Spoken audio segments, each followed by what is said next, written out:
मैं first time Australia में land हुआ था जुलाई में 2005, so almost 20 years. What course did you choose? Time पे स्टूडेंट्स के लिए जस्ट सिर्फ रेस्टोरेंट्स में काम करना एंड $10 एन आवर का आपको रेट मिलता था। जैसे यूनिवर्सिटी में एक्सेंट वगैरह रेसिज्म वैसा कुछ सो हुआ? इतनी जॉब्स अप्लाई करते हो, बहुत जगह से रिजेक्शन आता है क्योंकि आप नए होते हो इंडस्ट्री में। Everyone wants experience. मेरे को कितना पैसा चाहिए घर खरीदने के लिए? 6 लाख का। यूजुअली इंडिया के प्राइम मिनिस्टर मोदी आए थे तो उसको एंथनी अल्बनीजी ने, लेकिन it was a huge crowd. एक आध टिकटॉकर है, कोई बड़ा हिट रेट है उसका, टिकटॉक डालता रहता है वो कि इसका इस सबब में भी इंडियन है, इस सबब में भी इंडियन है। अरे तेरे को क्या दिक्कत हो रही है? कुछ भी करे भाई, कब आगे देखो कर भाई,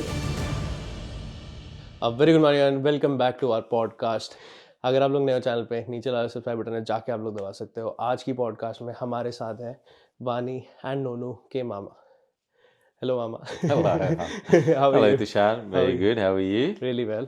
तो thanks for coming to our podcast. My pleasure. और हम लोग इनके घर पे ही पॉडकास्ट कर रहे हैं। तो मेरा सेटअप बड़ा कैजुअल सा है, कहीं पे भी चला जाता है मेरा सेटअप ऐसे प्रॉपर, क्योंकि हम लोग सिटी में रहते हैं तो हमारा अपार्टमेंट अभी थोड़ा सा कॉम्पैक्ट सा है, तो वहाँ पर इतना बड़ा मैं सेटअप अभी बना नहीं सकता, but most likely we will do it in future because we are moving from that place very soon. तो हाँ, थैंक्स फॉर कमिंग। एंड कैसे हो आप? बहुत अच्छा।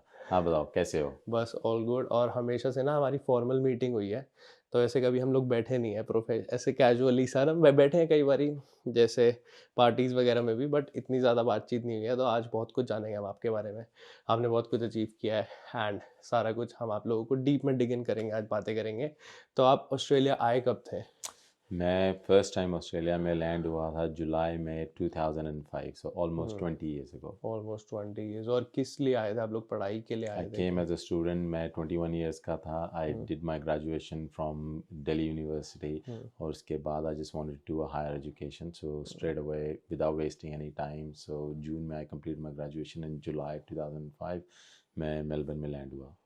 और किस मोटिव से आए थे, मतलब कि कोई था यहाँ पर मोटिव आपका? वॉज वेरी क्लियर, कोई नहीं था। It was a hmm very challenging time, hmm because मैं किसी को नहीं जानता था, मैं कुछ भी नहीं जानता था। तो my agent just got me an admission और मैंने उसको रिक्वेस्ट करी थी कि I need a 1 week accommodation somewhere जब तक हम्म मैं कुछ अपना नहीं फाइंड करता। हम्म सो एंड उसने वो सब किया and it was very tough time as well at that time, क्योंकि आज तो बहुत स्मार्टफोन्स हैं। आज बहुत you can go on Instagram and Google it anything, लेकिन तब there was no smartphone. Hmm तो हम नोकिया 3315 लेकर के आए थे। ओह, So the time was like that. तो वो कांटेक्ट कैसे करते थे फैमिली को घर पे? तो कॉलिंग कार्ड्स आते थे। Calling card. सो हमने घर में लैंडलाइन लगवाया इसलिए, हाँ जिससे कि हम लोग कॉलिंग कार्ड्स को यूज़ कर सकें। सो हाँ इंडियन शॉप पे जाते थे, वहाँ से $10 का कॉलिंग कार्ड खरीद के लाते थे, फिर उसको स्क्रैच करके उसका पिन नंबर निकाल के then we use oh to use it. और कभी कभी ऐसा होता था कि बात करते करते कॉलिंग कार्ड ख़त्म हो जाता था, तो फिर हम अपने फ्लैटमेट से पूछते थे भी किसी का स्पेयर पड़ा है, तो that's how we used to और कॉल। कितने मिनट मिलता था आपको $10 में? आई एग्जैक्टली डोंट रिमेंबर, लेकिन इतना टाइम नहीं मिलता था हम्म जितना टाइम आज हम बात कर लेते हैं व्हाट्सएप हम्म के थ्रू और हम्म ऑल अदर एप्स के थ्रू, लेकिन पहले कुछ भी नहीं था, there was nothing like that. What course did you choose? So I did masters of accounting at that hmm time because मैंने ग्रेजुएशन भी बैक बी कॉम किया था, hmm so I just chose that और it was a good course. Plus it has a permanent residency का pathway भी था उसके अंदर, हम्म सो it help me. Plus it was my own stream, so मुझे ऐसा नहीं है कि अपनी ऑफ स्ट्रीम जाना पड़ा। हम्म सब ऑलवेज बीन अकाउंटिंग बैकग्राउंड हम्म और फाइनेंस बैकग्राउंड। मैंने भी करी है अकाउंटिंग, आधी पूरी नहीं करी, but most likely will finish it off once everything goes well. तो अकाउंटिंग में उस टाइम पे फीस वगैरह कितनी हुआ करती थी आपकी 2005 में? द फीस वॉज अराउंड उस टाइम पे $6,000 पर सेमेस्टर थी, सो हम्म $2,000 का एक सब्जेक्ट पढ़ता था। तो हम्म दैट्स वाई हम यही सोचते थे कि भाई पढ़ लो, अदरवाइज फेल हो गए हम्म तो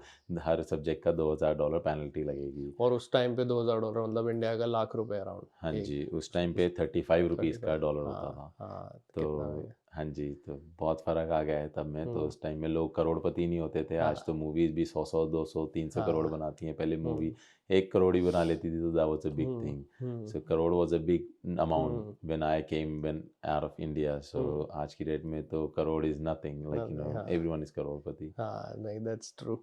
और ये बताओ कि चैलेंजेस क्या फेस किए थे आपने जब आए थे तो? As a student Tushar, I must tell you, अगर कोई आपको बोलता है कि लाइफ बहुत ईजी है, so they just lying, purely lying. क्योंकि as a student life specially in that time 2005 में, यू कैन इमेजिन कि 20 साल पहले आप लोग तो शायद कुछ में से जो ये वीडियो देख रहे होंगे तो शायद पैदा ना हुए हों, और पैदा भी हुए हों तो you won't have any clue about this world. So उस टाइम पे काम इतना नहीं था, आज की डेट में आपके पास काम है, उस टाइम पे स्टूडेंट्स के लिए जस्ट सिर्फ रेस्टोरेंट्स में काम करना एंड $10 एन आवर का आपको रेट मिलता था, वो भी if you are lucky, otherwise if you work at 7-Eleven and because they been known for exploiting students, so वो $7 एन आवर के रेट से आपको पे करते थे. So life was very difficult at that time, and the mode of transportation wasn't like कि आपको सिर्फ पब्लिक ट्रांसपोर्ट पे रिलाय करना होता था कि ट्रेन के टाइम से कब आ रही है बस. ऑस्ट्रेलिया में एज यू ऑल नो कि भी 6 बजे के बाद तो कोई भी नहीं निकलता, तो बस ट्रेन के टाइमिंग भी इतने लेट हो जाते हैं. आज तो आप ऊबर बुलाओ, डीडी बुलाओ, everyone has cars because even student has good cars, लेकिन तब तो कार्स एंड ऑल दैट कुछ नहीं होता था. और चैलेंजेस क्या फेस किया आपने, कैसे यूनिवर्सिटी में एक्सेंट वगैरह, रेसिज्म वैसा कुछ हुआ? I wouldn't say कि there was no racism or anything. Accent की भी ऐसा कुछ नहीं था. It takes a time to understand things, क्योंकि जो इंग्लिश हम इंडिया में बोलते हैं वो इंग्लिश हम यहाँ नहीं बोलते हैं उस तरीके से. So it just it's because I was quick learner and I just wanted to adapt this lifestyle, क्योंकि तो I learned all these things as we go. लेकिन challenges, as I said, कि as a student life was quite hectic. It's just because आपको पढ़ना भी है, so you have to plus आपको कमाना भी है. अब हम लोग आपकी जॉब की साइड जाते हैं. आपकी फर्स्ट जॉब कौन सी थी और कैसे मिली आपको? मैं जिस दिन लैंड हुआ था मुझे उसी दिन से पता था आई हैव टू वर्क. मैंने अपने कैफ़े जहाँ पे मैं रुका था वहाँ नीचे कैफ़े था and I asked them I need work. उसने बोला कि भाई आगे जाके एक कैफ़े है, दे आस्किंग. मैं उनके पास गया, उन्होंने पूछा, कैफ़े था वो भी, उन्होंने पूछा भी ठीक है अगर आ सकते हो टाइम से तो कल से आ जाना. And they gave me a job to work in the kitchen, to run the cafe and all that. और फर्स्ट डे में पहुंचा, उन्होंने मेरे हाथ में मॉप पकड़ा दिया, लो मॉप करो फ्लोर को. और so that's how the job started, and then I learned to cook over there a little bit, और restaurant संभालना. So that was my first job to work there, and the good thing was he used to pay me in cash, so उससे जो है मेरा rent जो है easily पे हो जाता था. और कितनी पे हुआ करती थी उस टाइम पे? It was $10 an hour. $10 सिर्फ 5 घंटे का काम करते थे.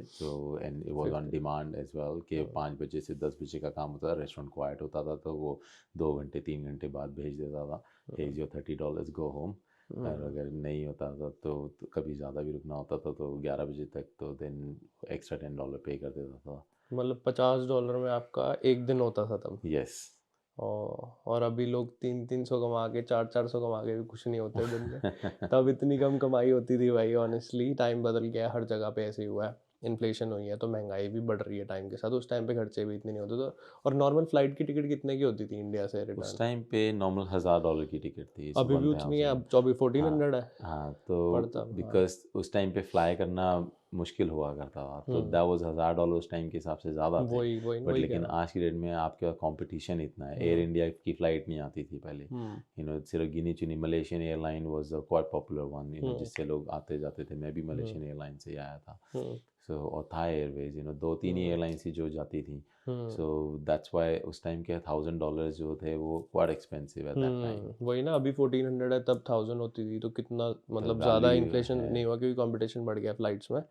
और आपका इमोशनल ब्रेकडाउन कभी हुआ स्टूडेंट लाइफ में? बहुत सबसे ज़्यादा इमोशनल ब्रेकडाउन ही होता था because it was a big thing. एक तो आप अपने घर से दूर और ऊपर से फिर आप दूसरी एक अलग कंट्री में, आपको यहाँ पे कमा के भी खाना है और बना के भी खाना है. So you have to do both things. So अब आप काम पे हैं बिकॉज आप स्टूडेंट लाइफ में शेयरिंग अकोमोडेशन में रहते हैं. 4 लड़के एक साथ रह रहे हैं तो no one is willing to take care of you. आपको पता ही है लड़कों का कैसा लाइफस्टाइल होता है. तो लड़के कि ठीक है भाई मैं नहीं करूँगा तू नहीं करेगा, तो हम बांट लेते थे फिर भी काम के भी. एक जना आटा गूंदेगा तो दूसरा रोटी बनाएगा तो तीसरा. लेकिन अगर उसकी शिफ्ट आ गई तो he would prefer to go to work. तो फिर आप कैसे करोगे? तो आप थके आए, रात को 10 बजे आए हो कैफ़े से अपना काम ख़त्म करके, तो और आप वहाँ पे फिर अब घर पे खाना बनाओ तो कभी खाना लोग ऐसे ही सो जाते थे, हम बिना खाए सो जाते थे.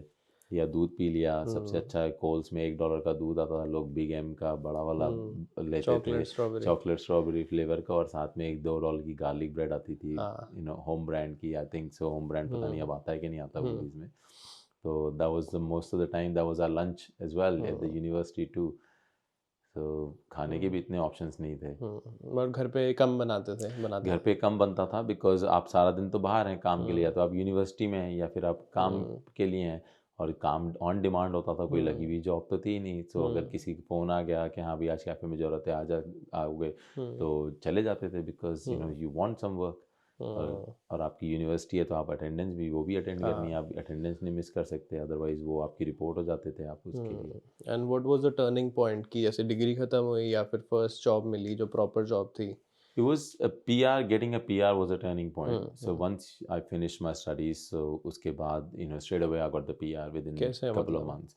So उसके अंदर क्राइटेरिया था, जैसे आज भी criteria, you meet the criteria, you apply, लेकिन हम्म तब अप्लाई करके आपके विदिन अ मंथ PR आ जाती थी। हम्म So criteria was the same, like you have to hmm meet the criteria. Like I met the criteria of the age, points based, तब भी points based था. So हम्म मेरे को education के points, मेरी age के points, I have to give IELTS exam, English के points. So all those things were still there. Hmm So वो points पूरे meet होते थे. So मैंने खुद ही वो सारे अपने document checklist लेकर के इकट्ठे किए, and then I posted hmm to Queensland. Queensland में उनका ऑफिस होता था immigration का उस टाइम में. I'm not sure वे कभी कहाँ है, हम्म। but so I just posted to them, within a month I just got the letter कि भाई आपकी PR हो गई है now। लेटर आते थे, ईमेल नहीं आती थी हाँ, तब? लेटर आता था। ओह, यस, लेटर आता हाँ। था, तो देयर वाज नो ईमेल, 2007। क्योंकि फिजिकली हाँ आप फॉर्म भी फिजिकल होता था, देयर वाज नो हाँ, ऑनलाइन एप्लीकेशन। आप भर के खुद भर के देकर खुद करके लिफाफे में डाल के पोस्ट पोस्ट कर, ऑफिस में और पोस्ट सोचो किसी करके। का फॉर्म रह गया फिर? तो आप इसलिए ऑस्ट्रेलिया पोस्ट की जो है आप स्पीड पोस्ट से पोस्ट करते थे, like hmm with the tracking number. Hmm So that's what you used to do. So you use that tracking number वाला, हम्म so you can track it. अब मुझे एक महीने से थोड़ा सा टाइम मेरा ऊपर हो गया था, now I started to get nervous. हम्म तो मैंने चेक करना शुरू करा, लेकिन कोई भी रिप्लाई नहीं आता था। हम्म But anyway, so like once I got my PR, so सबसे पहले मैं इंडिया वापस गया, because I didn't go to India. मेरा था कि जब से मैं आया था कि मैं इंडिया तभी जाऊँगा when I जब would PR finish my आएगा। studies हाँ। and I'll get the PR, hmm because otherwise no point, क्योंकि मैं स्टूडेंट आया हूँ और पढ़ाई 2 महीने पढ़ाई कर रहा हूँ, 2 महीने इंडिया में इंजॉय करके आ रहा हूँ, 2 महीने पढ़ाई कर रहा हूँ, 2 महीने hmm enjoy. So that wasn't the thing. So I just wanted hmm to finish my studies, and then so सबसे पहले then I went to India when I got my PR, and luckily it was a Diwali time, so I got to enjoy the great festival, Indian hmm great festival over there. तब Indian community बड़ी थी Australia में Indian कहीं? Community इतनी बड़ी नहीं थी, बहुत छोटी थी ये तो। अब तो इंडियन कम्युनिटी नहीं, अब तो इंडियन सबर्ब्स हैं। सो तब तो एक ब्लैकबर्न के अंदर एक गुरुद्वारा होता था बस, जहाँ हम सारे फ्रेंड्स संडे को इकट्ठा होकर जाते थे और थोड़ा सा भगवान के दर्शन हो जाएंगे। सो that was the only community at that time, कि आपको एट अ टाइम आप उस वहाँ पे जो 100 लोग दिख रहे हैं, बस वही एक आपको था। There were people in Clayton and all that, वहाँ पे कुछ इंडियंस पहले के टाइम पे थे। जो इंडियन कम्युनिटी अब है, अब तो Tarneit is like a whole suburb of Indians, so Truganina, Tarneit and all that. तब इंडियन कम्युनिटी इतनी बड़ी नहीं थी। और आपको जो दोस्त लोग मिले यूनिवर्सिटी में, तो वो कैसे थे? मतलब अभी तक कनेक्टेड हो या फिर कुछ में से मतलब निकाल के चले गए, ऐसे कुछ नहीं, हुआ आप है? देखो बहुत फ्रेंड्स ऐसे आपको मिलते हैं, बहुत लोग ऐसे मिलते हैं, मैं बहुत लोगों से मिला यूनिवर्सिटी में, लेकिन कुछ मेरे फ्रेंड्स आज भी मेरे साथ, like we still friends to the date. और in fact not just friends, like a very good friends, we are kind of best friends. तो आप, it just all depends on you personally कि आप कैसा कनेक्शन रखते हो। तो मेरे फ्रेंड्स ने मेरे साथ कनेक्शन बनाए रखा, and I made it the same thing. So मैंने भी उनका कनेक्शन बनाए रखा है टिल डेट। आप शायद मिले भी हो मेरे हाँ, फ्रेंड्स से, काफ़ी लोगों से, का हाँ। हर पार्टी में वो मेरे यहाँ साथ होते हैं। Hmm so they all my uni, two of them are my uni friends. कोई काफ़ी लोगों से मैंने सुना है कि जो दोस्त आते हैं यूनिवर्सिटी में वो वहीं तक रहते हैं, नहीं, तो ऐसा नहीं? रहते हैं, कुछ रहते हैं, लेकिन सारे नहीं रहते हैं। हाँ। हाँ, जो अगर दोस्ती निभाना जानते हैं तो वो साथ रहते हैं। अब मेरा दोस्त है प्रणव, लाइक और सैंडी। तो सैंडी को मैं second day, like within 24 hours of landing in Australia, he became my friend, and he is my friend till date. He was at my house we last weekend for Diwali party. And the other friend is Pranav, like I met him at my uni, like he was in one of my class together, or like we've been friends since then, like and we are like best of the best friends today. और कोई ऐसी memory है जो आप share करना चाहते हो अपने उस टाइम से 2010 तक, जैसे भी कुछ आया जो हार्डेस्ट पार्ट था आपका? यार मेमोरी देखो, चैलेंजेस होते हैं, जॉब के मेन चैलेंज होते हैं। अब जैसे मैंने आप once I got my PR, उसके बाद मैंने जॉब ढूंढनी शुरू करी। सो आप इतनी जॉब्स अप्लाई करते हो, बहुत जगह से रिजेक्शन आता है क्योंकि आप नए होते हो इंडस्ट्री में, एवरीवन वांट्स एक्सपीरियंस। अब आप नए हो एज अ स्टूडेंट, आपके पास कहीं कहाँ से एक्सपीरियंस आएगा? So that was the biggest challenge of my life, job. लेकिन once I got into it, so I never look back. लेकिन सो फर्स्ट जॉब मैंने, फिर उसके बाद नैब बैंक जो है NIB, वहाँ पे मुझे जॉब मिली। And that was a temporary role, for about 15 months का कॉन्ट्रैक्ट था वो role. So I was like कि चलो at least I got into the banking sector and let's see from here क्या होता है कि 15 months के बाद। And then 15 months का they were quite happy with my work and they saw the need of another person.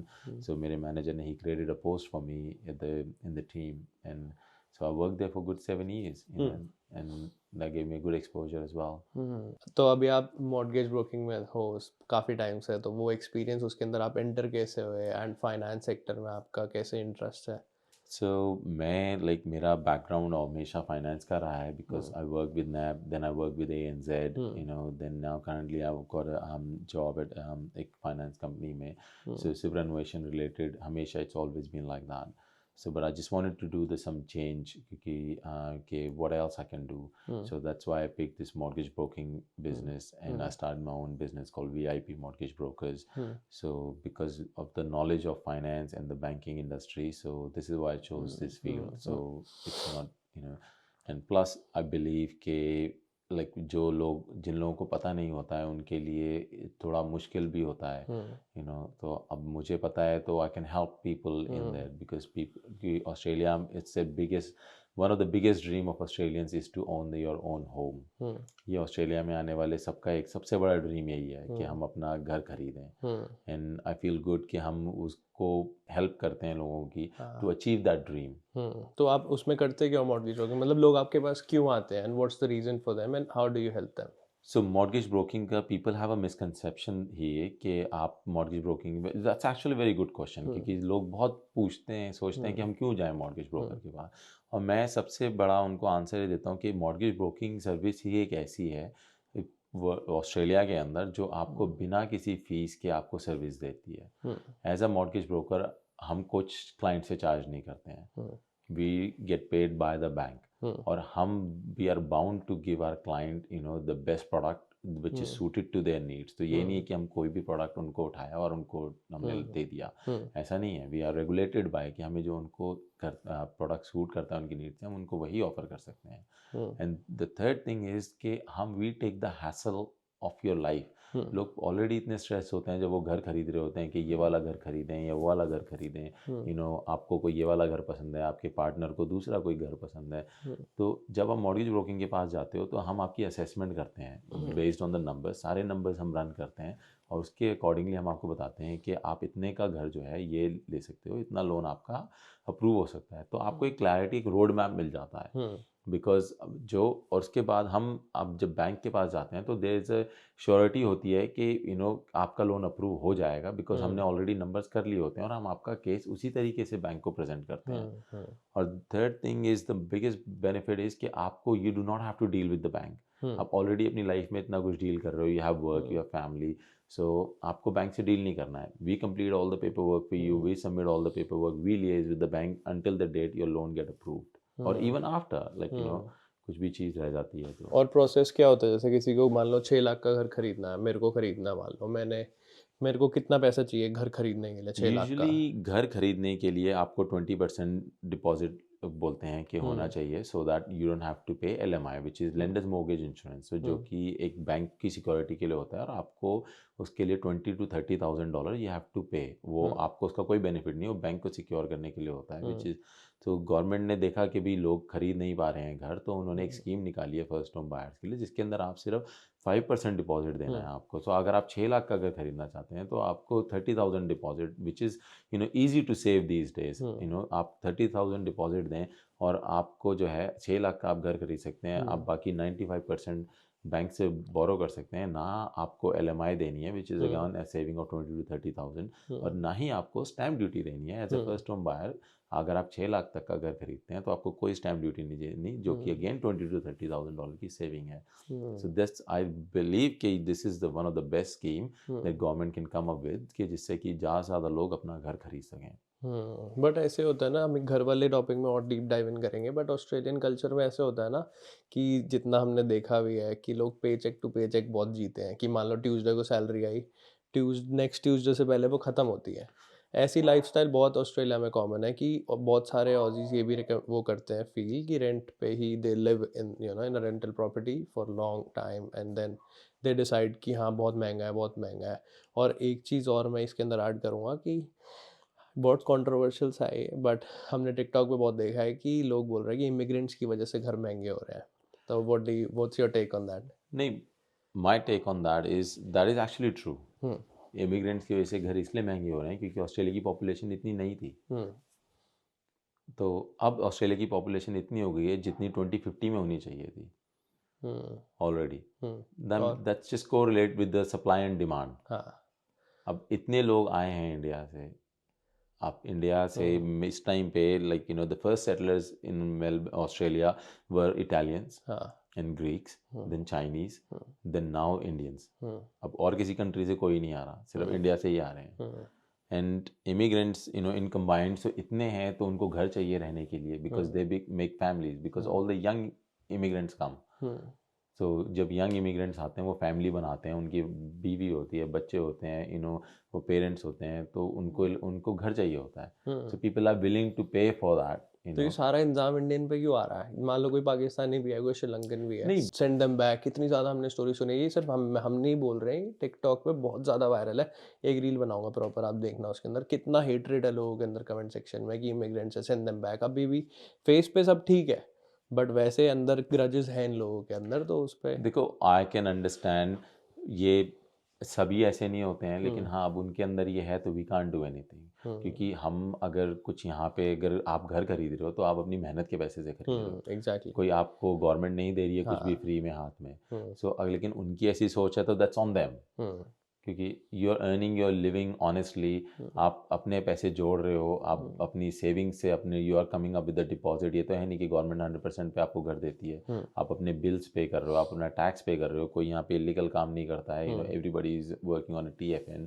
सो सब अपना tax भी पे कर रहे हैं, और हम लेजिट तरीके से like we are doing everything. So as long as you're doing your thing with the legit way, so I don't see any problem. और उसके बाद कोई क्या सोचता है क्या नहीं सोचता, वो that's not our problem. हाँ, क्योंकि यही देखा है कि बहुत हेट कर रहे हैं बेफालतू में कि इंडियंस आगे घर ले रहे हैं, सेंड देम बैक नहीं, वो देते हेट हैं। इसलिए भी करते हैं ना क्योंकि वो नहीं कर पाते। वो अब सेव as you नहीं कर said पाते, कि वो अब हेटर पे है। they live from one pay to the other pay। हाँ तो वो जब एक पे से दूसरी पे तक ही जी रहे हैं तो वो डिपॉजिट ही नहीं सेव कर पाते। और यहाँ पे ऐसा कल्चर भी नहीं है जैसे हम इंडियंस की फैमिली में कल्चर होता है, भी सेविंग हेल्प ईच करने अदर, का। सेविंग करने का। हम्म फैमिली हेल्प करती है भाई, पेरेंट्स अपने बच्चों के लिए भी दे डू समथिंग। यहाँ पे ऐसा नहीं है, यहाँ पे parents just live their own life. एक आध टिकटॉकर है, कोई बड़ा हेट रेट है उसका, टिकटॉक डालता रहता है वो कि इसका इस सबब में भी इंडियन है, इस सबब में भी इंडियन है। अरे तेरे को क्या दिक्कत हो रही है? कुछ भी करे भाई, कमा के देखो कर ले भाई, रहे। ये कंट्री फ्री स्पीच होती है। देखो फ्री स्पीच कंट्री है, में उसके डेमोक्रेटिक है। हमारे पास खरीदने की पावर है, हम खरीदते हैं। हम्म उनके पास बोलने की पावर है, वो बोलते हैं। और हम आगे निकल जाएंगे, हम आगे निकल जाते जय हैं माता दी करके, बस। है आज ना? की डेट में आप देखो इंडियन कम्युनिटी इतनी अगर बड़ी है, तो इंडियन कम्युनिटी इतनी रिकग्नाइज भी है हाँ कि बाय गेटिंग रिकग्नाइज। आपको शायद पता ही नहीं पता है, अभी जो हमारी विक्टोरिया की प्रीमियर है, अभी वो दिल्ली गई हुई थी देखा था 2 वीक्स पहले। हाँ सो और मैंने कितने प्रीमियर्स को अपने 20 साल की लाइफ में देखा है, गुरुद्वारों में जाते हुए और इंडिया जाते हुए। इनफैक्ट अभी जब इंडिया के प्राइम मिनिस्टर मोदी आए थे तो उसको एंथनी अल्बनीज़ी ने like was a huge crowd. So ये एक्नॉलेजमेंट जो मिलता है वो इसलिए मिलता है because India is a powering country. That's true. हाँ they not third doing that world with any. Thailand से कोई आता है तो वो उसको ऐसे अल्बनीज़ी अपना टाइम निकाल के उसको ऐसे इंट्रोड्यूस नहीं करा रहे हैं, 3 दिन का इवेंट नहीं कर रहे हैं उसके लिए। कोई भी प्रीमियर नहीं जा रहा है बाली कि हाँ भाई चलो इंडोनेशिया नहीं जा रहा है यहाँ से कोई भी पॉलिटिशियन कि अपने स्टूडेंट्स भेजो, आओ आप हमारी कंट्री में। बिकॉज दे नो कि इंडिया से लोग आते हैं तो पैसे लेके आते हैं, पैसे लेके आते हैं, हवाबाजी है इंडियंस की इंडिया ऑस्ट्रेलिया में। इंडियंस जो हैं they bring wealth. That's true. वो लाते हैं यहाँ, कमाते हैं और यहाँ खर्चते भी हैं। और घर खरीदने में आपको मैं एक छोटा सा एग्जांपल देता हूँ। जैसे रेंज रोवर कार है, हाँ रेंज रोवर कार मैं 20 साल से यहाँ रह रहा हूँ, मैंने शायद इतनी देखी होंगी अपनी लाइफ में जितनी मैंने की भी लास्ट 5 ईयर्स में मैंने जितनी देख ली होंगी। और I don't think so range rover ने कभी इतनी गाड़ियाँ बेची भी होंगी ऑस्ट्रेलिया के अंदर जितनी उन्होंने 5 सालों के अंदर इंडियंस को ही बेच दी हैं। That's So true. why wouldn't they love it? हाँ, मेरे दोस्तों ने भी ली थी रेंज रोवर लेनी है, गरारी हाँ, अड़ जाती है तो लेनी है तो लेनी बिल्कुल। है, ऐसा रहता है। और यही है कि हाँ, फिर किलसते हैं भाई लोग यहाँ पे कि इंडियंस इतना इम्प्रूव कर रहा है हमने, और थोड़ा हेट बढ़ रहा है, बट कुछ नहीं कर सकते भाई उसके लिए। हम लोग अपना मेहनत करते रहेंगे, लीगल तरीके से काम करते रहेंगे, सब सही चल रहा है, बढ़िया है। अब आप ये बताओ कि घर खरीदने में स्टेप्स क्या इन्वॉल्व होते हैं, कि पहले क्या करना होता है भाई बंदे को? सबसे पहले you need to reach out to a mortgage broker अगर आप हुँ, थोड़ी अपनी लाइफ इजी करना चाहते हो तो। हुँ, और आप बैंक के पास भी जा सकते हो, hmm, you know, but you need time to be on the phone all the time and all that. Hmm, अगर आई हैव क्या टाइम तो please by all means you can do, if you want to do some, if you want hmm, someone to do things on your behalf, reach out to a mortgage broker. Hmm, आप उनसे अपने numbers करवाएं। हुँ, आप उनसे अपनी assessment करवाने के बाद जस्ट आपको यू विल नो कि आप कितने तक का घर खरीद सकते हैं। हुँ, तो आप फिर प्री अप्रूवल अप्लाई करें हुँ, बैंक के थ्रू। आपने प्री अप्रूवल जब आपको मिल जाता है तो आप वो प्री अप्रूवल जो है आप उसको यूज़ कर सकते हैं टू, आप कोई प्रॉपर्टी देखने गए, हुँ, अब आपको पसंद आ गई वो प्रॉपर्टी, अब आपने हुँ, बोला बिकॉज प्रॉपर्टी इतनी देर तक नहीं रुकती मार्केट में, ऑक्शन अब यू वगैरह हैव भी टू होते हैं। मेक ऑक्शन की होती है प्रॉपर्टी, तो आप ऑक्शन में बोल सकते हो हाँ मैं मेरे पास प्री अप्रूवल है hmm, and I am happy to buy this property at this price. अगर आपकी ऑफर एक्सेप्ट हो गई तो you have to pay them a deposit, hmm, you can't back out in the तभी के ऑक्शन। तभी। तभी के तभी, ओके, इधर तभी के चेक करो तभी बैंक ट्रांसफर। आपको देना पड़ता है जो हुँ, क्या नाम है 5% डिपॉजिट या हुँ, कुछ भी amount, and then within 2 days आपको जो है बाकी का रिमेनिंग बैलेंस देना पड़ता है। Hmm, so it's good to go prepared. आपका प्री अप्रूवल होता है तो आप अपना डिपॉजिट दे सकते हो और फिर हुँ, बैंक जो है फटाफट आपका लोन प्रोसेस कर देता है। हुँ, प्लस अगर आपका प्री अप्रूवल होता है तो आपको अगर कहीं पे ऑफर भी देनी है, अगर अब हुँ, ऑक्शन में भी नहीं हो तो आपको पता है कि हाँ अगर आपके पास प्री अप्रूवल है कि बैंक ने आपको बोला कि I can give you 6 lakh का लोन, हुँ, और आपको कहीं पर प्रॉपर्टी पसंद आ गई है तो आपको पता है कि अब मैं इतनी उसको ऑफ़र दे सकता हूँ, हुँ, तो वो आपको एक क्लैरिटी वो मिल जाती है। हुँ, तो जैसे ही आपका प्री अप्रूवल आपके पास होता है तो you gets a bit of a power in your hand. या हुँ, तो आप जैसे प्री अप्रूवल है आपके पास, कोई आपसे 6 लाख की प्रॉपर्टी बेच रहा है तो आप उसको कह सकते हो भाई देख मेरे पास 580 है, हुँ, मैं अभी दे देता हूँ, तू हुँ, बोल मेरे से डिपॉजिट ले, मेरा लोन अप्रूव हुआ है। तो दे देगा तो वो। बंदा क्या करता है, बंदा कहता है यार मैं अब 6 लाख 20 हज़ार के पीछे क्यों छोड़ूंगा, तो रियल हाँ, एस्टेट एजेंट क्या करता है, ला यार चलो कोई बात हाँ, नहीं, हाँ, आपके 20,000 तो कम है। क्योंकि फाइनेंस रेडी है, हुँ, क्योंकि लोग कभी कभार ऑफर कर देते हैं, उनका उनका लोन नहीं हो पाता, हुँ, फिर वो जो उन्होंने डिपॉजिट दिया होता है वो भी उनका चला जाता है। Hmm, so it's better to contact a mortgage broker hmm. And go through from there. हाँ, तो अगर आप लोगों को कोई रिकमेंडेशन चाहिए मॉर्टगेज ब्रोकर की, VIP mortgage brokers is here, ठीक है? बाय आप ऑल लोग रीच आउट मीन्स। कर सकते हैं। एंड हाँ, बाकी ईज़ी होता है, इतना प्रोसेस मुश्किल नहीं होगा, आप लोग हेल्प मुश्किल कर नहीं दोगे है, लोगों की। नथिंग इज मुश्किल। हुँ, मुश्किल कुछ नहीं होता है। आप मुश्किल हवाई होता है जहाज, पैसा इकट्ठा करना। हाँ जी, आप बस डिपॉजिट इकट्ठा करना। मैं हाँ, सबको ही बोलता हूँ जिसने भी घर खरीदना है ना, आप हाँ, डिपॉजिट पे फोकस करो, हाँ, क्योंकि घर तो आएंगे जाएंगे आएंगे जाएंगे, हाँ, जो आज सेल पे है वो कल बिक जाएगा, हुँ, फिर परसों और कोई सेल पे आ जाएगा। हुँ, तो you just need to focus on getting your हुँ, डिपॉजिट, क्योंकि हुँ, ज़्यादा डिपॉजिट कम लोन, हुँ। मतलब कि आपकी लाइफ ईजी। और ये सबसे बेस्ट तरीका है कि स्टूडेंट लाइफ में होना, आप लोग मान लो आपकी फ़ीस वगैरह निकल गई है, fees is the major thing, तो फ़ीस निकल जाए एक बारी, उसके बाद स्टार्ट सेविंग अप, है ना? एग्जैक्टली, एग्ज़ैक्टली हाँ, once start you saving up. Paid off your fees, अब आपको हुँ, पता है कि अभी नहीं तो 6 महीने में पीआर आ जाएगी, साल भर हुँ, में पीआर आ जाएगी, तो start hmm, saving for your house. Hmm, जब तक जैसी आपकी पीआर आपके हाथ में होगी, हुँ, आपका डिपॉजिट दूसरे हाथ में होगा, you hmm. Can just go and by the house और यू कई वांट। लोग ये भी टेंशन लेते हैं यार पीआर आएगी तब स्टार्ट करूँगा मैं सेव करना, हम्म। वो भी नहीं है, start from the day you have paid off your fees, क्योंकि अब वो खर्चा, मोटा खर्चा तो चला गया, उसके बाद अब लोगों को घर के लिए सेव करना चाहिए, and that's the best thing. कब तक रेंटल प्रॉपर्टी पे रहेंगे? और एक बात बताओ कि लोग ऑस्ट्रेलिया में कैसे घर से घर कैसे बनते हैं? जैसे कि एक घर खरीदा, फिर कई सारे लोगों से मैं मिला हूँ जिनकी 6-6 7-7 घर है, तो इक्विटी एक बहुत फैक्टर होता है, वो कैसे भाई होता है? This is why I love Australia for this reason, hmm, कि आप यहाँ पे बैंक के पैसे से पैसा बनाते हो, हुँ, अपने पैसे से पैसा नहीं बनाते। हुँ, So it's very easy to make money from money. आप all you need to do is enter into the property market once. हुँ, आपने एक बार अपना घर खरीद लिया, आज मान लीजिए $6 लाख का अपना घर खरीद लिया, लाइक प्रॉपर्टी की वैल्यू हमेशा अप्रिशिएट होती है। कभी ऐसा नहीं होता कि आपने आज 6 लाख का घर खरीदा तो भाई 5 साल बाद आपका घर 4 लाख का हो गया। नहीं, आपने कभी नहीं ऐसा रेयर सुना रेयर होगा। सिचुएशन, कोई हॉन्टेड वेरी घर खरीद लिया वेरी तब है। Rare, very rare, like haunted rare घर। इन द सेंस कि हम यहाँ बैठे में अभी हमारे ऊपर वो क्या नाम है ट्यूबलाइट टूट के गिर जाए। हाँ, so it's like that kind of a rare हाँ, सिचुएशन, कोई वरना कभी नहीं होता। हॉन्टेड घर होए, कोई आंटी होए उसके अंदर डरावनी जो दिखती हाँ होए रात को, वो है, वो उसका रेट गिर सकता है, बट उधर गड्ढे में तो बहुत कम पैर हाँ, लेकिन वही ना, डलते। ऐसा कुछ होता नहीं है ना। हाँ, अब भूल एग्ज़ैक्टली। भुलैया 3 तो चल नहीं रही है यहाँ पे। वही तो। हाँ, सो सो आपने एक 6 लाख का घर खरीदा, अब मान लीजिए 3 साल बाद उस घर की प्रॉपर्टी की वैल्यू हो गई $8 लाख। तो आप क्या है, तो 2 लाख जो उसकी प्रॉपर्टी की वैल्यू बढ़ी है वो आपकी होगी इक्विटी।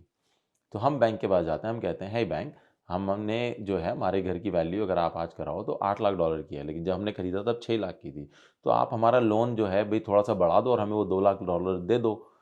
आप वो दो बैंक कहता है ठीक है, अभी मेक सेंस कि भी कल को आपने मुझे मेरा लोन नहीं दिया तो आपका घर तो $8 लाख का है ही, मैं इसे बेच के अपने 8 लाख ले लूंगा।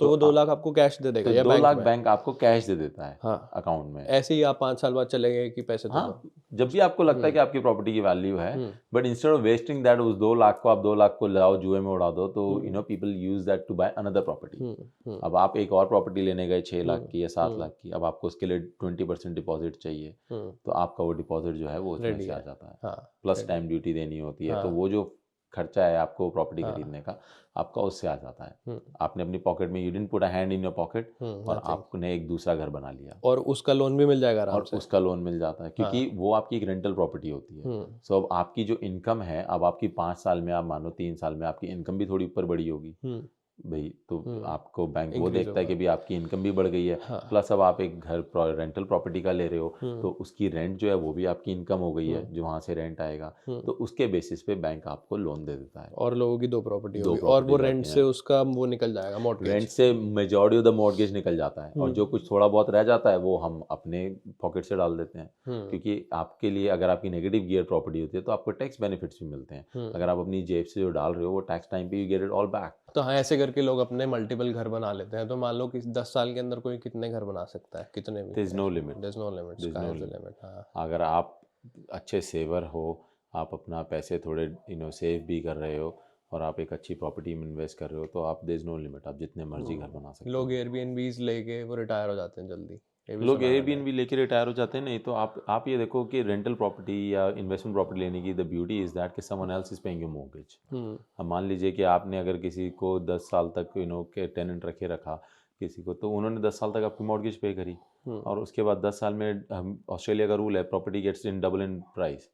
आपने अगर 6 लाख की प्रॉपर्टी खरीदी तो 1 मिलियन की तो वैसी ही हो गई प्रॉपर्टी। आप अगर उसको बेच भी दोगे 10 साल में, आपके किसी ने आपका मॉर्गेज भी नीचे चला गया, तो you still pocketing a big chunk of money. तो you're saying कि investing in Australian market is good, better? It's very good because Australia जो है आपको बहुत हेल्प करता है to for all these things. And how about India से compare करें तो इंडिया में अगर किसी का वो कैसे करेगा अपनी नेक्स्ट प्रॉपर्टी में इन्वेस्ट, और comparatively here which one will be better? Like look, मुझे इंडिया की, to be very honest, I don't know much about Indian market, क्योंकि Indian market is a risky market. वहाँ पे इन्फ्लेट करे हुए होते हैं प्राइजेज, आपको पता नहीं है वो कितने का है, आपको बोलते हैं सारे यहाँ इतने का मैं बिकवा दूंगा आपका घर, लेकिन जब बिकवाने लगते हैं तो नहीं इतने पैसे मिल पाते। और प्लस आपको वहाँ पे इन्वेस्टमेंट प्रॉपर्टी में गवर्नमेंट का कोई सपोर्ट नहीं है। यहाँ पे तो आपको you only have to come up with 20% deposit. अगर आप 1 मिलियन की प्रॉपर्टी ले रहे हो तो आपको सिर्फ 20% डिपॉजिट देना है, and then as long as you have that deposit और आपकी कैपेसिटी है to pay the mortgage, so you can just borrow 800,000। लेकिन मुझे नहीं लगता है कि इंडिया के अंदर यू हैव दैट चॉइसेस, और plus you have a tax benefits कि अगर आपकी नेगेटिवली गियर्ड प्रॉपर्टी है, विच मीन्स कि अगर आपकी इनकम से ज़्यादा आपके खर्चे हैं उस प्रॉपर्टी के, तो आप उनको टैक्स ऑफ रिटर्न्स में जो है आप डिडक्शंस ले सकते हो उनकी, तो आपको टैक्स बेनिफिट भी मिलता है। And these things makes Australian market A lucrative market. तो तभी स्टूडेंट आके घर ले लेते हैं यहाँ पर, और वो अपना सेटल डाउन हो जाते हैं जल्दी, अगर वो सेव करें, अच्छी राह पे चले, सही जगह चले, ये नहीं कि हमेशा है ना पार्टीज आप अपने एंजॉय करो, लेकिन जस्ट नेवर अपने जस्ट फोकस कि आपको क्या चाहिए। अगर आपने if you just want to make a property, आप सिर्फ प्रॉपर्टी में जाना चाहते हो, so always keep that in mind कि आपको सेविंग चाहिए, वो डिपॉजिट चाहिए, अनटिल कि आप अपनी इक्विटी को यूज़ कर रहे हो। तो थैंक यू सो मच आने के लिए पॉडकास्ट पे, एंड इतनी सारी इन्फॉर्मेशन देने के लोगों को। आप लोग रीच आउट कर सकते हैं वीआईपी मॉर्गेज ब्रोकर्स को, मैंने नीचे वेबसाइट लिंक करी हुई है और इंस्टाग्राम भी टैग किया हुआ है, डायरेक्टली रीच आउट कर सकते हैं। तो हाँ, अगर आप लोगों को पॉडकास्ट अच्छी लगी हो तो लाइक कर देना, गुजार अच्छी लगी सब्सक्राइब कर देना। हम लोग आपको मिलेंगे नेक्स्ट पॉडकास्ट में। Thank you so much for watching and thanks for coming. No problem, thank you for having me. Thank you.